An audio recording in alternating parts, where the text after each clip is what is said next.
इस एपिसोड की शुरुआत सुबह सुबह एक कोठी सी होती है जहाँ पर हमारा मेन कैरेक्टर उस कोठे वाली को सुबह उठकर बिना मेकअप के देखना चाहता था। हमारे मेन कैरेक्टर को देखने के बाद वो कोठे वाली मेन कैरेक्टर से कहती है कि मुझे तो लगा था कि आप दूसरों को बुले करने वाले पर्सन थे, लेकिन तो आप काफी ज्यादा शांत स्वभाव के हैं। तो आप मुझसे ये चाहते थे कि आप मुझे बिना मेकअप के देखे, तो आपको कैसी लगी मैं? मेरा नाम इनियान होंग है। फिर होंग सीधा जाकर हमारे मेन कैरेक्टर से चिपक जाती है और उससे कहती है कि यंग मास्टर आप कुछ घबराए हुए हैं, लगता है कि आप पहले बार यहाँ पर आए हैं। ये सुनने के बाद हमारा मेन कैरेक्टर होंग से कहता है कि हाँ, मेरे बड़ों ने मुझे हमेशा ही यहाँ पर आने से मना किया है क्योंकि मैं काफी ज्यादा छोटा हूँ। ये सुनने के बाद होंग हमारे मेन कैरेक्टर से कहती है कि काफी छोटे, इस साल आप कितने साल के होने वाले हैं? ये सुनने के बाद हमारा मेन कैरेक्टर उससे कहता है कि मैं 17 साल का होने वाला हूँ। ये सुनने के बाद होंग कहती है कि मेरी जो सिस्टर्स है उनके लिए आप काफी ज्यादा यंग है, लेकिन मेरे लिए नहीं। अगर यंग मास्टर मेरे साथ एक रात गुजारेंगे तो आप बच्चे नहीं रहेंगे। लेकिन हमारे मेन कैरेक्टर की नजर उसके दो बड़े बड़े अरमानों के ऊपर पड़ जाती है, जिन्हें देखने के बाद हमारा मेन कैरेक्टर होंग से कहता है कि आपके काफी ज्यादा बड़े हैं, आपके जितने बड़े मैंने पहले कभी किसी के नहीं देखे। ये सुनने के बाद होंग हमारे मेन कैरेक्टर जिसका के नाम चू लियांग है उससे कहते हैं कि तुम तो काफी ज्यादा शरारती हो।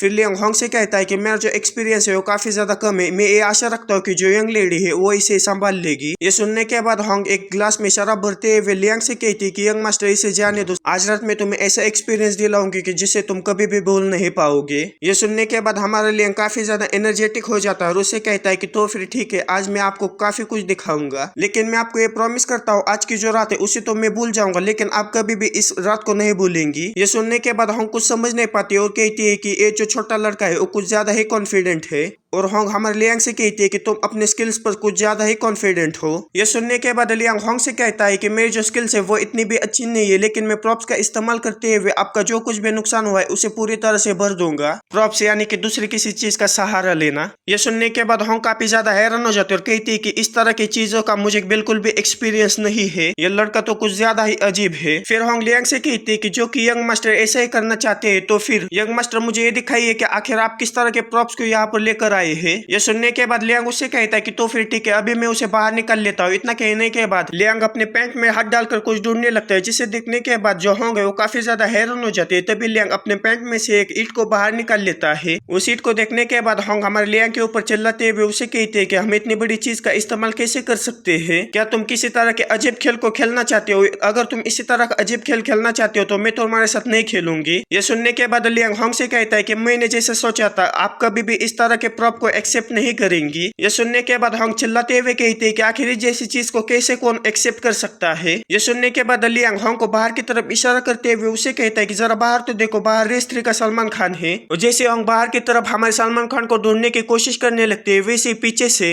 हमारे लियांग उस ईंट का इस्तेमाल करते हुए होंग के ऊपर हमला करते हुए उसके सर के ऊपर मार देता है, जिसके वजह से हमारे होंग के सर से हरे कलर का खून बाहर निकलने लगता है। और होंग काफी डरावने अंदाज में हमारे लियांग से कहते हैं कि आखिर तुम्हारी हिम्मत कैसे हुई मुझे धोखा देने की? अगर ऐसी ही बात है तो मैं और ज्यादा प्रिटेंड नहीं करूंगी। इतना कहने के बाद जो होंग है वो अपने आप को ट्रांसफर करने लगती है और हमें ये बताया जाता है कि जो होंग है वो स्पाइडर वाली डीमन है और हमारा जो लियांग है वो एक डीमन हंटर है। फिर होंग हमारे लियांग से कहते हैं कि आज मैं तुम्हें इतनी बुरी तरह से मारूंगी कि तुम पुनर्जन्म लेने के लिए भी 100 बार सोचोगे। ये सुनने के बाद लियांग फिर से अपने पैंट में हाथ डाल लेता है और उसे कहता है कि मैं इसे कभी भी स्नेक अटैक नहीं कहूंगा, क्योंकि मेरा पहली बार है यहाँ पर आकर डेमंस को मारने का। आज तक जितने भी मॉन्स्टर से मैं मिला हूँ उसमें सबसे बड़े मॉन्स्टर आप ही है, और आप ही ने मुझसे कहा था कि मैं प्रॉप का फ्रीली इस्तेमाल कर सकता हूँ। ये सुनने के बाद होंग लियांग से कहती है कि तुम बदबूदार स्कॉलर कहे कि तुमने सिर्फ मेरे ऊपर स्नेक अटैक ही नहीं किया, बल्कि तुम्हारा जो लॉजिक है वो पूरी तरह से नॉनसेंस है। इतना कहने के बाद होंग अपनी सोल बाइंडिंग एनाहिलेशन का इस्तेमाल करते हुए हमारे लियांग के ऊपर हमला कर देती है। उसे अपने ऊपर हमला करता देख जो लियांग है वो होंग से कहता है कि क्या तुम्हें शू माउंटेन के स्वॉर्ड कल्टिवेटर्स के बारे में मालूम है? किसी ने ये रिपोर्ट करने के लिए अपनी जान जोखिम में डाली कि कोठे में एक मॉन्स्टर छुपकर लोगों को नुकसान पहुंचा रहा है, और मुझे सेक्ट से ये डायरेक्ट ऑर्डर मिले कि जाकर उन डेमन को मारकर बुराई को जड़ से खत्म कर दूं। फिर लियांग होंग से कहता है कि मेरा नाम चू लियांग है और मैं शू माउंटेन का एक डिसाइपल हूँ, और सेक्ट ने मुझे यहाँ पर डेमन्स को खत्म करने के लिए भेजा है। शू माउंटेन का नाम सुनने के बाद जो होंग है वो काफी ज्यादा डर जाते हैं और अपने मन में कहती है कि उसने अभी अभी शू माउंटेन के बारे में कहा। जो शू माउंटेन सेक्ट है वो डेमन स्लेइंग टेक्निक्स में स्पेशलाइज्ड है। अब मुझे काफी ज्यादा डर लग रहा है क्योंकि मैं काफी बड़े खतरे में हूँ। लगता है कि मुझे उस टेक्निक का इस्तेमाल करते हुए उसे ट्रैप कर कुछ समय निकालना होगा ताकि ताकि मैं यहाँ से भाग पाऊँ। इतना कहने के बाद हम हमारे लियांग के ऊपर एक जाले जैसा हमला कर देते हैं और उसी मौके का फायदा उठाते हुए वहां से भागने लगते और भागते हुए अपने मन में कहती है कि मुझे इसी मोमेंट का इस्तेमाल करते हुए यहाँ से भागना होगा।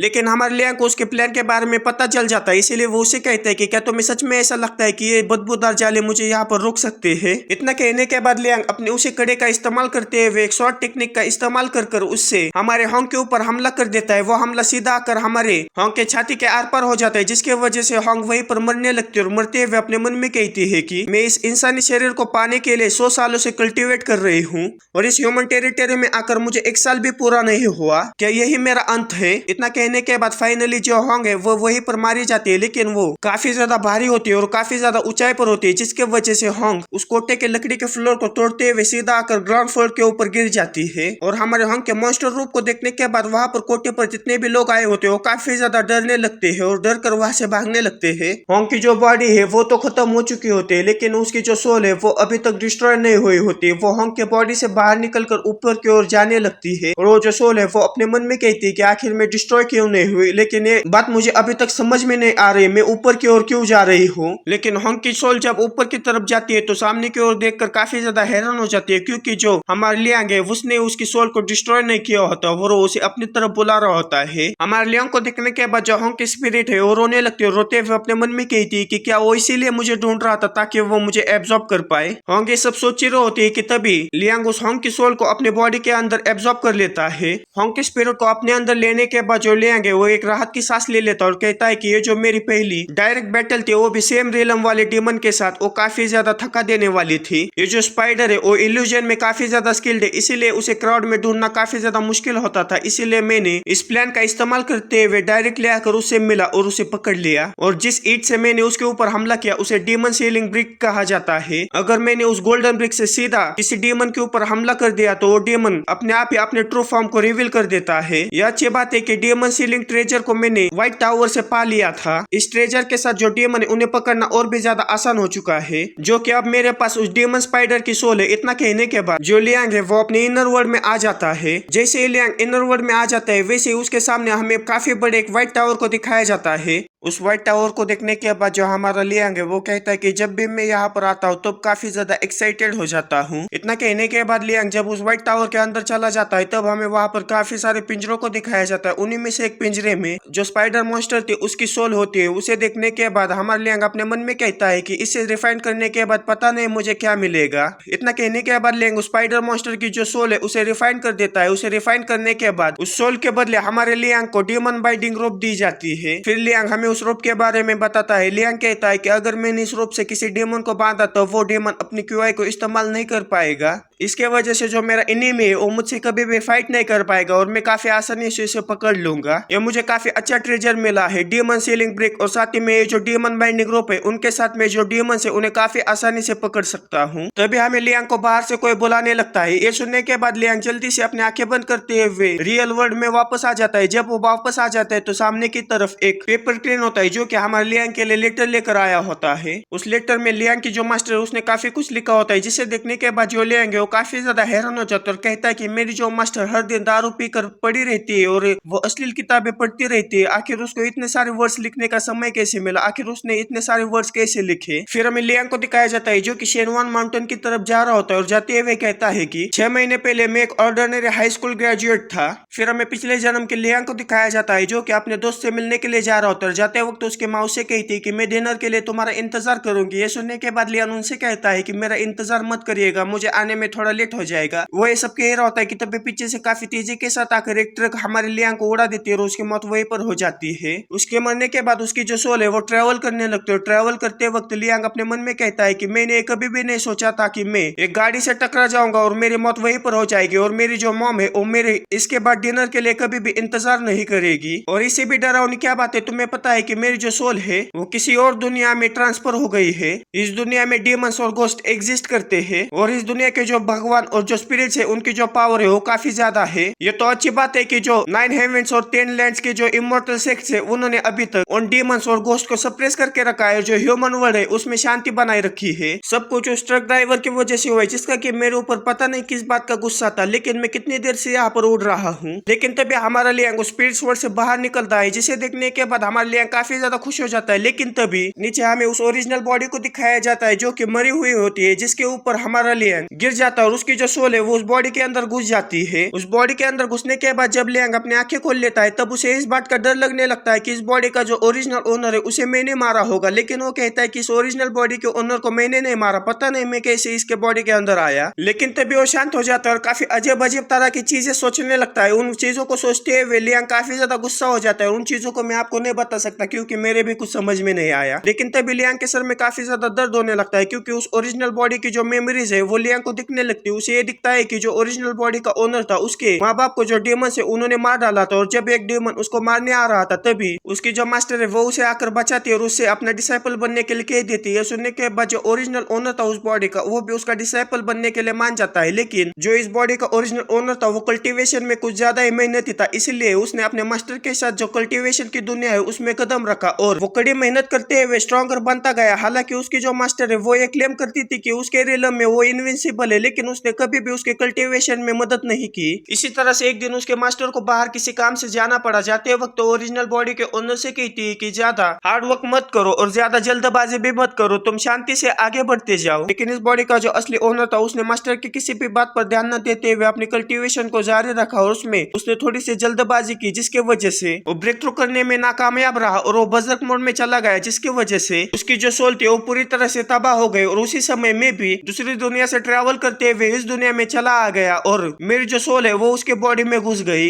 लेकिन हमारे लियांग को ये जानकर काफी ज्यादा खुशी होती है कि इस ओरिजिनल बॉडी का जो ओनर था वो मेरे आने से पहले मारा जा चुका था। इसका ये मतलब है कि मैंने उसे नहीं मारा। लेकिन तभी लियांग हमसे कहता है कि जब मैंने राहत की सांस ली तभी मुझे ये समझ में आया कि इस दुनिया में डीमंस और जो घोस्ट है वो रहते हैं। स्पेशली वो सीन जो कि मेरे लिए काफी ज्यादा शॉकिंग था, जहाँ पर इस बॉडी का जो ओरिजिनल ओनर था उसके पेरेंट्स और रिलेटिव्स को जो डीमंस ने मारा था। लेकिन जो कि मैं काफी बड़ी कंट्री में बड़ा हुआ हूँ तो इसलिए मुझे ये पता लगाने में काफी ज्यादा समय नहीं लगा कि अगर हम कमजोर रहे तो जो डर है वो हमें और भी डराएगा। इसीलिए मुझे जल्द से जल्द और भी ज्यादा पावरफुल बनना होगा। और सबसे अच्छी बात ये थी कि मैं कल्टीवेशन कर सकता था। और जब मैं यहाँ पर आया तो माउंटेन शू सेक्ट में आया, जो कि one of the top immortal sects में से एक आता है। लेकिन दूसरी दुनिया से क्रॉस करने के बाद मैंने मेरे सोल के अंदर कुछ बदलावों को पाया। व्हाइट टावर जो प्रीवियस ओनर था इस बॉडी का उसकी मेमोरी में एग्जिस्ट नहीं करता। इसका ये मतलब है कि ये जो व्हाइट टावर है वो मेरे सोल के साथ यहाँ पर आया है। और मुझे व्हाइट टावर का एक रूल समझ में आया कि अगर मैंने डीमंस को मारकर उनकी जो सोल है वो व्हाइट टावर को दे दी तो वो रिफाइन करके मुझे एक रिवॉर्ड देगा। वो बात पता चलने के बाद मैं सीधा बड़े डीमंस के साथ नहीं भिड़ा। मैंने आसपास के गांव और कब्रें वहां पर जाकर देखा तो वहां पर मुझे छोटे से लैंटर्न घोस्ट मिले, जिन्हें कि मैंने मार डाला। कल्टीवेटर्स के मुकाबले जो लैंटर्न घोस्ट होते हैं उनकी जो कॉम्पैक्ट पावर होती है वो काफी ज्यादा कम होती है, वो काफी ज्यादा कमजोर होते हैं, इसीलिए उन्हें मारना काफी ज्यादा आसान होता है। और एक लैंटर्न घोस्ट को रिफाइन करने के बाद जो व्हाइट टावर है वो मुझे क्यूआई गैदरिंग पिल देता था, जो कि मेरे कल्टीवेशन में काफी ज्यादा मदद करती थी। हालांकि जो क्यूआई गैदरिंग पिल थी वो इतनी भी ज्यादा रियल थी, लेकिन उसकी जो क्वांटिटी थी वो काफी ज्यादा थी, इसलिए वो मेरे कल्टीवेशन स्पीड को काफी ज्यादा बढ़ाती थी। और एक दिन अनजाने में मैंने एक स्टोन स्टैचू स्पिरिट को ढूंढ लिया जो कि काफी बुरे बुरे कामें कर रहा था,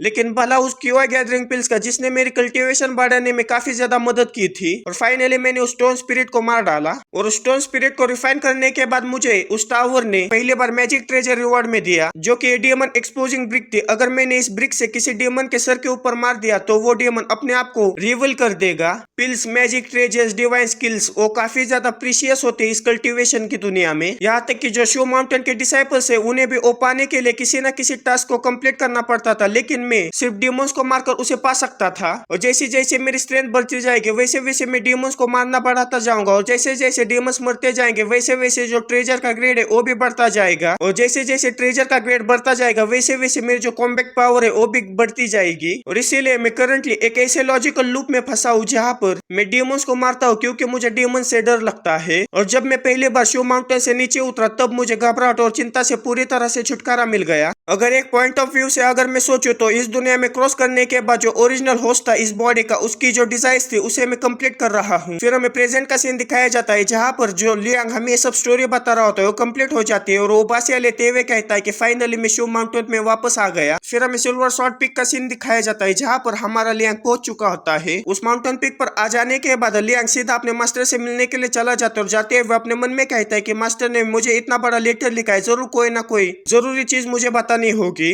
और इस मीटिंग की सीरियसनेस को समझते हुए लियांग फिर से अपने आप को फ्रेश कर लेता है और जल्दी से उस दरवाजे को खोलते हुए उसके मास्टर से कहता है कि मास्टर डिसाइपल यहाँ पर पहुंच चुका है, बताइए आपका क्या काम है। लेकिन जब वो अपने मास्टर की तरफ देखता है तो काफी ज्यादा हैरान हो जाता है क्योंकि उसके मास्टर पूरी तरह से नशे में धुत होती है। फिर हमें उसके मास्टर के बारे में बताया जाता है जो शिव के 36 पिक से उसमें से एक पिक आता है जिसका के नाम सिल्वर शॉर्ट पिक है, जिसकी के वो मास्टर है जिसका नाम डिनो फेंग है। और मास्टर को इस तरह से अजीब हालत में देखने के बाद जो लियांग और जो मास्टर है उन दोनों के बीच में जो सिचुएशन है वो काफी ज्यादा एक्वर्ड हो जाती है। फिर मास्टर हमारे लियांग से कहते हैं कि लिटिल चो आखिर तुम यहाँ पर क्या कर रहे हो। ये सुनने के बाद लियांग उसके मास्टर से कहता है कि आप ही ने तो मुझे पेपर क्रेन के जरिए एक लेटर भेजा था और उसमें लिखा था कि जल्दी से वापस आ जाओ। ये सुनने के बाद मास्टर अपने दिमाग पर जोर देते हुए कहते हैं कि क्या ऐसा भी कुछ हुआ था, लेकिन तभी उसे एक बात याद आ जाती है। फिर मास्टर लियांग से कहते हैं कि कल लीडर ने सारे पिक मास्टर्स को वहां पर बुलाया था और उन्होंने कहा था कि जो 10 सालों में एक बार होती है माउंटेन शिव समिट वो होने वाले और हमें प्रिपेयर होने के लिए कहा था। उस समिट में जितने भी पिक्स है वहां पर के सारे डिसाइपल्स एक कंपटीशन में पार्टिसिपेट करते हैं और उन्हीं में से एक चीफ डिसाइपल को चुना जाता है। उस मीटिंग में सारे लोग आर्ग्यू कर रहे थे लेकिन मुझे इस बात की बिल्कुल भी परवाह नहीं थी कि आखिर वो लोग क्या डिस्कस कर रहे हैं। लेकिन जब वांग जुआंगलिंग बोलने लगा तो मुझे उसका जो एरोगेंट लुक था वो बिल्कुल भी पसंद नहीं आया। फिर मास्टर उस वांग की तरह एक्टिंग करते हुए हमारे लियांग से कहती है कि वो ऐसा कह रहा था कि जो माउंटेन शिव के चीफ डिसाइपल की पोजीशन है वो सिर्फ उसके पिक के डिसाइपल को ही मिलनी चाहिए। वो बूढ़ा आदमी सच में सोचता है कि माउंटेन शिव के जो 36 पिक्स है उनमें से सिर्फ उसका ही जेट शॉर्ट पिक सबसे अच्छा है। और ऑफकोर्स उसने जो कुछ भी कहा था उसके लिए मैंने बिल्कुल भी एग्री नहीं किया और उसके साथ मेरी थोड़ी सी बहस हो गई और आखिर में मैंने एक बेट लगाई,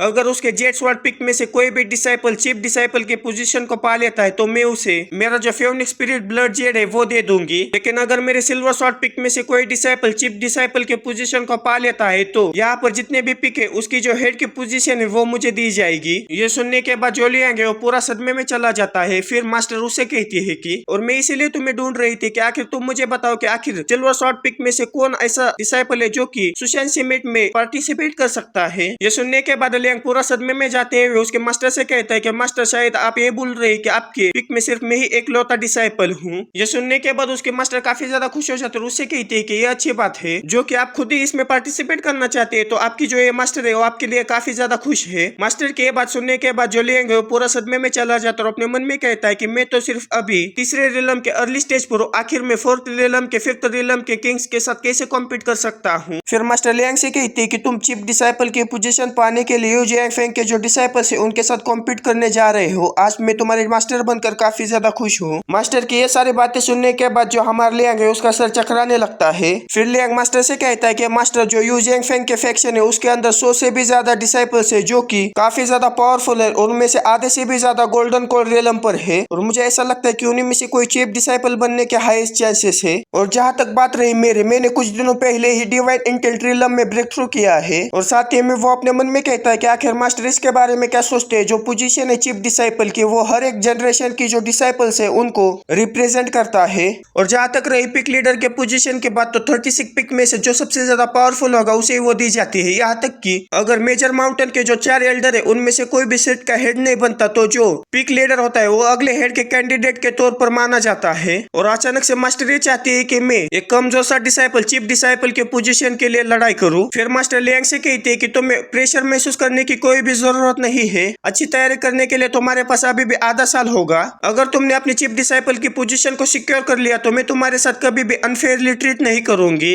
और एक बार जब मैं पिक लीडर बन जाऊंगी तब तुम्हें जो कुछ भी चाहिए वो तुम्हें ला कर दूंगी। मास्टर ये सब हमारे लियांग को बता रहे होते हैं लेकिन हमारे लियांग की तो नजर उसके 2 बड़े बड़े अरमानों के ऊपर होती है। लियांग को इस तरह से अपनी ओर देखता देख जो मास्टर है वो काफी ज्यादा गुस्सा हो जाता है और उससे कहती है कि तुम में कुछ ज्यादा ही करेज है, तुम मेरे लिए हुए डिसीजन को मना कर रही हो। ये सुनने के बाद और मास्टर को इतने गुस्से में देखने के बाद जो लियांग है वो काफी ज्यादा डर जाता है और मास्टर से कहता है कि आप कुछ गलत समझ रही है। फिर लियांग मास्टर से कहता है कि ये जो चीफ डिसाइपल की पोजीशन है उसे पाने में काफी ज्यादा डिफिकल्टीज है। अगर आखिर में मैं हार जाता हूँ तो मुझे आशा है कि जो मास्टर है वो मुझ पर ब्लेम नहीं लगाएंगे। ये सुनने के बाद मास्टर लियांग से कहते हैं कि वैसे भी तुम इस मैटर का हैंडल करो। अगर तुम चीफ डिसाइपल बन जाते हो और मैं पिक लीडर बन जाती हूँ तो हमें सेक्ट से काफी सारे रिसोर्सेस मिलेंगे और जब हमें सेक्ट से और से काफी सारे रिसोर्सेज मिलेंगे तो हम मास्टर डिसाइपल उसे 70-30 के रूप में बांट देंगे। तो फिर ठीक है, ये इसी तरह से तय रहा। इतना कहने के बाद वो मास्टर जोर जोर से हंसने लगते हैं, लेकिन उसने एक बार भी हमारे लियांग से नहीं पूछा होता कि तुम इसके बारे में क्या सोचते हो। इसलिए लियांग काफी निराश चेहरा लेकर वहां से निकल जाता है। फिर हमें लियांग को दिखाया जाता है जो कि स्वॉर्ड के ऊपर उड़ते हुए कहीं पर जा रहा होता है और जाते हुए अपने मन में कहता है कि मेरे पास व्हाइट टावर जैसे एक डिवाइन आइटम है, इसीलिए मैं इंडिपेंडेंटली डेमोस को मारने का मिशन ले सकता हूँ। सबसे पहले मैं स्वॉर्ड एक्सचेंज पवेलियन में जाकर जो मैंने कल मिशन कंप्लीट किया था वो उन्हें बताकर जो मेरा रिवॉर्ड है वो ले लूंगा। फिर हमें स्वॉर्ड एक्सचेंज पवेलियन का सीन दिखाया जाता है जहाँ पर हमारा लियांग पहुंच चुका होता है।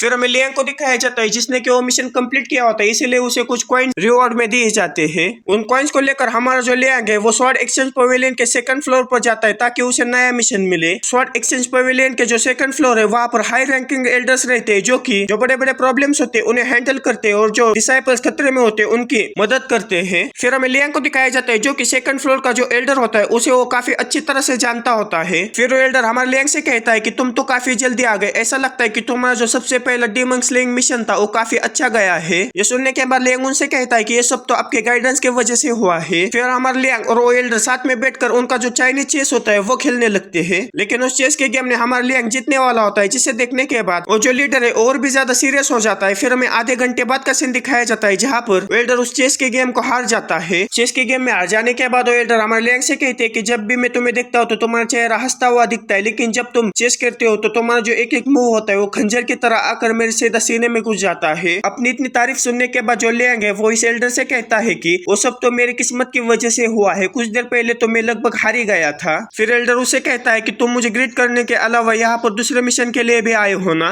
यह सुनने के बाद लियांग उस एल्डर से कहता है कि वहाँ पर जो स्पिरिचुअल रिलम के मिशन है वो 100 या फिर 1000 होंगे, मुझे नहीं पता कि आखिर मैं उनमें से किस मिशन को चुनूं। यह सुनने के बाद वो एल्डर हमारे लियांग से कहता है कि जो कि तुम्हें डीमंस को मारना काफी ज्यादा पसंद है, इसलिए मैं तुम्हारे लिए काफी अच्छा सा मिशन ढूंढता हूँ। इतना कहने के बाद वो एल्डर किसी अच्छे से मिशन को ढूंढने लगता है और उसे आखिरकार एक मिशन मिल भी जाता है। फिर वो एल्डर अपने पावर का इस्तेमाल करते हुए उस टैबलेट को लेकर आकर हमारे लियांग को दे देता है और उसे कहता है कि ये काफी अच्छा मिशन है, तुम इसे ले सकते हो। हमारे लियांग को मिशन में जो जिंगजॉन सिटी के मिंग योन वे है उनके रेसिडेंस में जाकर एक्सोर्सिज्म करना होगा। फिर लियांग हमें बताता है कि यहाँ पर 3 रिलम्स को फॉलो किया जाता है। सबसे पहले आता है ह्यूमन रिलम, फिर आता है अर्थ रिलम, फिर आता है हेवन रिलम। ह्यूमन रिलम के अंदर जो कल्टीवेटर्स होते हैं वो अपने सेल्फ इंप्रूवमेंट के ऊपर ज्यादा फोकस करते हैं, जैसे कि बॉडी रिफाइनमेंट, क्यूआई कंडेंसेशन और स्पिरिचुअल इंटेंट। अर्थ रिलम के अंदर जो कल्टीवेटर्स होते हैं वो एक्सटर्नल ऑब्जेक्ट के ऊपर ज्यादा फोकस करते हैं, यानी कि गोल्डन एलिक्सर, 5 एलिमेंट और फिजिकल एस्पेक्ट। और हेवन रिलम के अंदर जो कल्टीवेटर्स होते हैं वो दाव के ऊपर फोकस करते हैं, यानी कि दाव कल्टीवेशन, सेलेस्टियल एसेंस और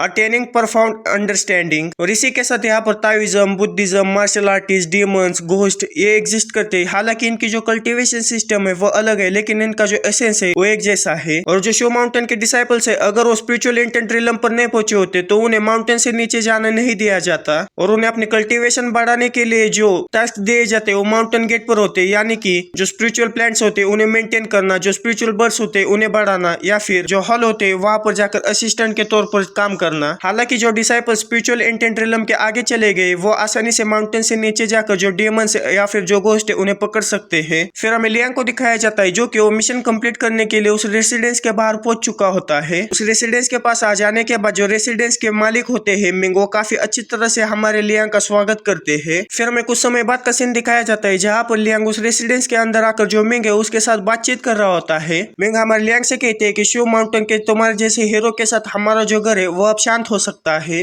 ये सुनने के बाद लियांग मिंग से कहता है कि आप चिंता मत करिए, सिर्फ मुझे डिटेल्स बताइए कि आखिर यहाँ पर क्या हो रहा है। फिर मिंग हमारे लियांग से कहता है कि 4 जनरेशन से जो हमारी मिंग फैमिली है वो काफी अच्छे काम करते आ रहे हैं, हमें नहीं पता कि आखिर हम इतनी बुरी सिचुएशन में कैसे फंस गए। 3 दिन पहले हमारा जो मेंशन है उसके बाहर कुछ बिल्लियां रो रही थी, उनके रोने की आवाज सुनने के बाद जो हमारी रूह है वो भी कांप गई थी, और उसी के अगले दिन वो कैट्स अचानक से हमारी यार्ड के सामने आकर वहां पर रोने लगी। और हमारे कुछ सर्वेंट्स थे, उन्होंने उस डिमोनिक क्रीचर को देखा था। उसको देखने के बाद हमारे जो जो सर्वेंट्स है उनकी रूह कांप गई थी, क्योंकि वो दिखने में काफी ज्यादा डरावना था। और कल तो उस बिल्ली के रोने की आवाज हमारे रूम तक पहुंचने लगी, जिसके वजह से मैं और मेरी वाइफ जो काम कर रहे थे उसमें काफी ज्यादा डिस्टर्ब हो गए। अगर हमने जल्द से जल्द उसे नहीं रोका तो वो हमारे घर के अंदर घुसकर किसी न किसी को तो मार ही डालेगा। ये सुनने के बाद लियांग मिंग से कहता है कि आप चिंता मत करिए, इस मैटर को हैंडल करने के लिए मैं अपना सब कुछ लगा दूंगा। फिर लियांग अपने मन में कहते हैं कि उस बिल्ली के रोने के आवाज के साथ जो मिंग के एक्शन थे वो काफी जल्दी जल्दी बढ़ने लगे और दूसरे ही दिन जो तावीज टेम्पल था वहां पर मदद मांगने के लिए चले गए। जो टेम्पल्स और जो मॉन्स्टर हंटर्स होते हैं उनके जो पावरफुल सेक्स है उनके साथ काफी ज्यादा अच्छे कनेक्शंस होते हैं, इसीलिए जो ताओइस्ट टेम्पल था जिंगजोन सिटी का वो हमारे शिव माउंटेन के साथ उसके संबंध काफी अच्छे थे। इसीलिए उन्होंने उस मिशन को हमें सौंपते हुए कहा कि तुम लोग जाकर उस डिमोनिक क्रीचर को खत्म कर दो।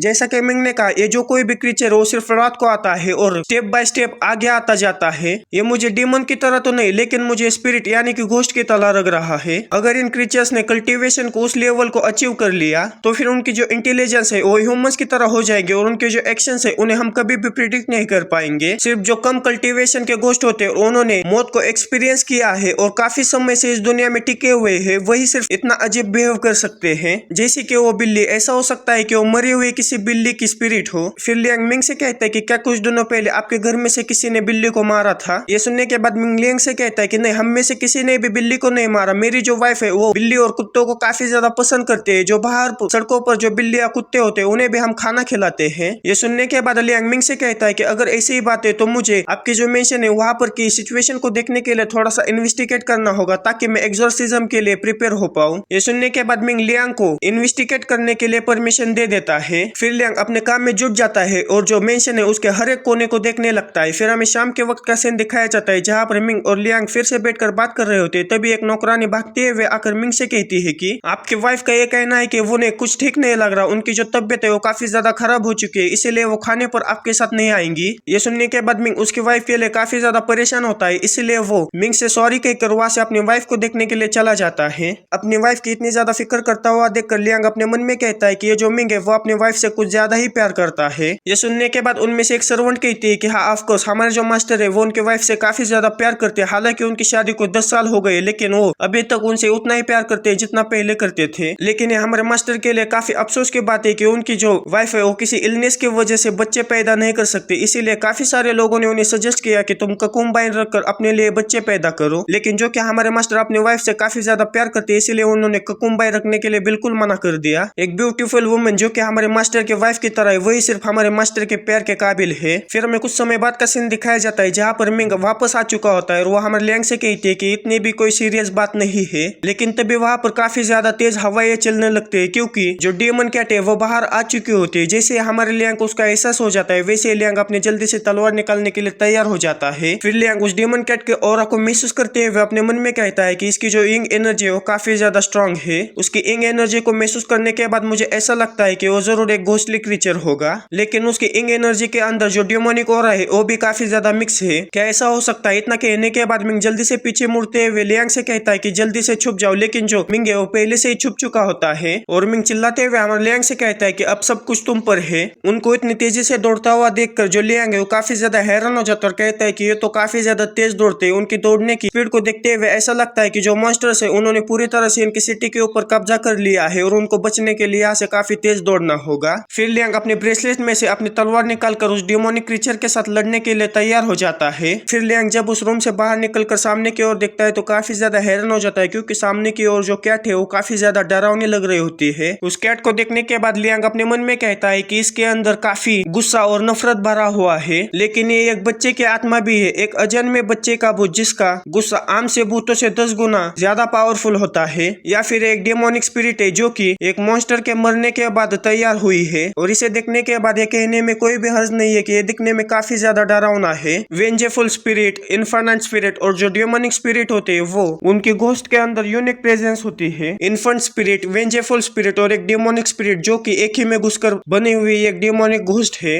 और जैसे उस बिल्ली की नजर हमारे लियांग के ऊपर पड़ जाती है वैसे वो बिल्ली काफी तेजी के साथ हमारे लियांग के ऊपर हमला करने के लिए उसकी तरफ बढ़ जाती है। उसे अपनी ओर हमला करता हुआ देखकर लियांग भी जल्दी से अपने स्वॉर्ड को बाहर निकालकर उसे अपने माइंड से कंट्रोल करते हुए उस बिल्ली के ऊपर हमला कर देता है। लेकिन उस बिल्ली की स्पीड काफी ज्यादा होने की वजह से वो बिल्ली काफी आसानी से हमारे लियांग के स्वॉर्ड से बच जाती है। उस स्वॉर्ड से बचने के बाद वो बिल्ली काफी तेजी के साथ हमारे लियांग के ऊपर हमला हमला कर देती है, लेकिन लियांग उसके हमले से बचने के लिए थोड़ा सा पीछे झुक जाता है। लेकिन उस बिल्ली के हमले के वजह से जो लियांग के कपड़े वो फट जाते हैं, जिसके वजह से जो लियांग है वो काफी ज्यादा गुस्सा हो जाता है और काफी तेजी के साथ अपने स्वॉर्ड से उस बिल्ली के ऊपर हमला कर देता है। और इस बार जो लियांग का हमला है वो बिल्ली को लग जाती है और बिल्ली को काफी ज्यादा चोट भी लगती है। लियांग ने किए हुए हमले की वजह से जो बिल्ली है उसे काफी गहरी चोट पहुंच चुकी होती है, जिसकी वजह से उसके अंदर से खून बाहर निकलने लगता है। लेकिन उस चोट की वजह से जो बिल्ली है वो कमजोर नहीं बल्कि और भी ज्यादा ताकतवर होने लगती है, जिसे देखने के बाद जो लियांग है वो काफी ज्यादा हैरान हो जाता है और कहता है कि मेरे उस हमले की वजह से जो बिल्ली है उसने अपनी इन्फेंट स्पिरिट को ट्रिगर किया है, जो उसको डैमेज पहुंचाए वो उसकी पावर में कन्वर्ट हो जाएगा और वो जितनी ज्यादा हर्ट होगी उतनी वो ज्यादा स्ट्रांग बनती जाएगी। अगर स्वॉर्ड के एक स्ट्राइक से उसकी मौत नहीं होती तो मुझे